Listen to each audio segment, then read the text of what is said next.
나사렛 아침 묵상입니다. 말씀을 마음에 새기고 말씀에 순종하는 삶이 되기를 바랍니다. 인생은 강야와 같다. 인생은 파도와 같다라는 말이 있습니다. 즉, 인생이 쉽지 않다는 것입니다. 그래서 인생 속에서 좌절을 하거나 포기하는 경우가 많이 있습니다. 이러한 강야 같은 삶, 파도 같은 삶 속에 우리에게 필요한 것은 무엇입니까?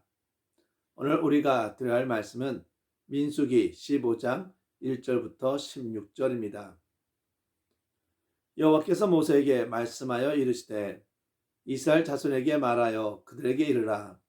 너희는 내가 주어 살게 할 땅에 들어가서 여호와께 화제나 번제나 서원을 갚는 제사나 낙헌제나 정한 절기제의 소나 양을 여호와께 향기롭게 드릴 때에 그러한 헌물을 드리는 자는 고운 가루 10분의 1에 기름 4분의 1 흰을 섞어 여호와께 소제로 드릴 것이며 번제나 다른 제사로 드리는 제물이 어린 양이면 전제로 포도주 4분의 1 흰을 준비할 것이요 수당이면 소제로 고운 가루 10분의 2에 기름 3분의 1 흰을 섞어 준비하고 전제로 포도주 3분의 1 흰을 드려 여호와 앞에 향기롭게 할 것이요 번제로나 선을 갚는 제사로나 화목제로 숫송아지를 예비하여 여호와께 드릴 때에는 소제로 고운 가루 10분의 3 에바에 기름 반 흰을 섞고 그 숫송아지와 함께 드리고 전제로 포도주 반 흰을 드려 여호와 앞에 향기로운 화제를 삼을지니라. 숫송아지나 수당이나 어린 수당이나 어린 염소에는 그 마리수마다 위와 같이 행하되 너희가 준비하는 수요를 따라 각기 수요에 맞게 하라. 누구든지 본토 소생이 여호와께 향기로운 화제를 드릴 때에는 이 법대로 할 것이요 너희 중에 거류하는 다국인이나 너희 중에 대대로 있는 자나 누구든지 여호와께 향기로운 화제를 드릴 때에는 너희가 하는 대로 그도 그리할 것이라. 회중 곧 너희에게나 거류하는 다국인에게나 같은 율례이니 너희의 대대로 영원한 율례라. 너희가 어떠한 대로 다국인도 여호와 앞에 그러하리라. 너희에게나 너희 중에 거류하는 다국인에게나 같은 법도 같은 규례이니라. 아멘. 본장의 내용은 하나님께서 이스라엘 백성들이 가데스에서 반역한 사건으로 인해 광야 방랑 생활을 하고 있지만 여전히 하나님의 백성으로서 하나님과 바른 관계를 유지하는 가운데 가나안을 향한 행군을 계속해야 함을 강조하기 위해 주신 것이었습니다. 이러한 말씀 중에 하나님께서 제사 관련 규례를 거듭 말씀하시는 것은 하나님을 올바로 섬기는 법을 또한 강조하기 위해서입니다.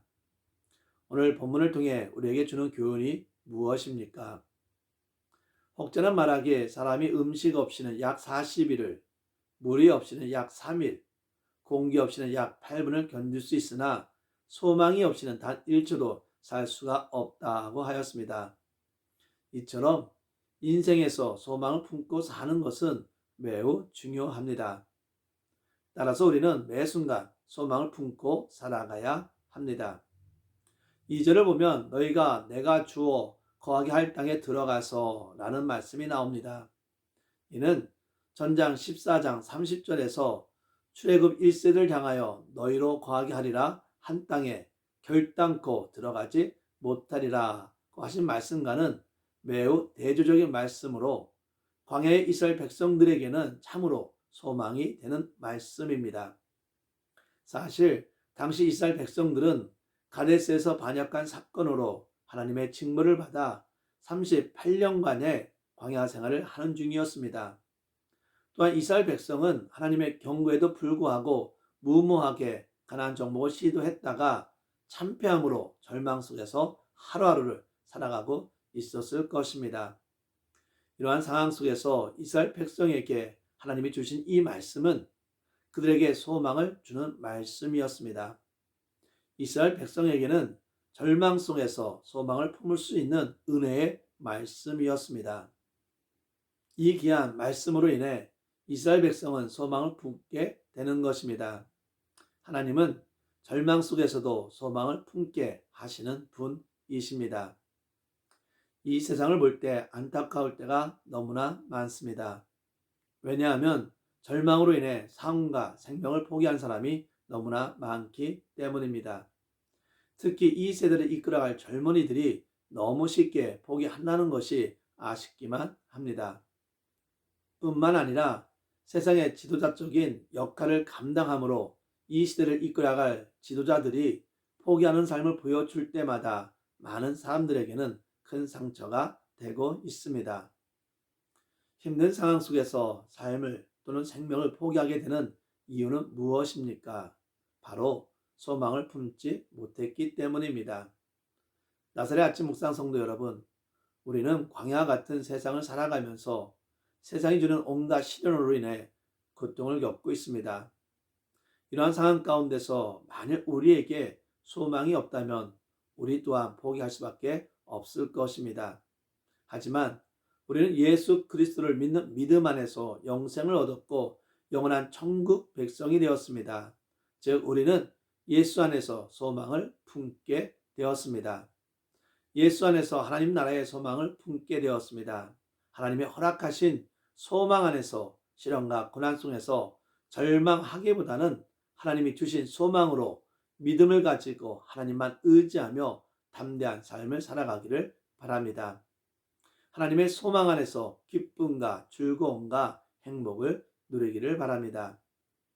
13절을 보면 하나님께서는 이스라엘 백성들에게 하나님께 향기로운 화제를 드릴 때에는 하나님께서 주신 법대로 하라고 말씀하고 있습니다.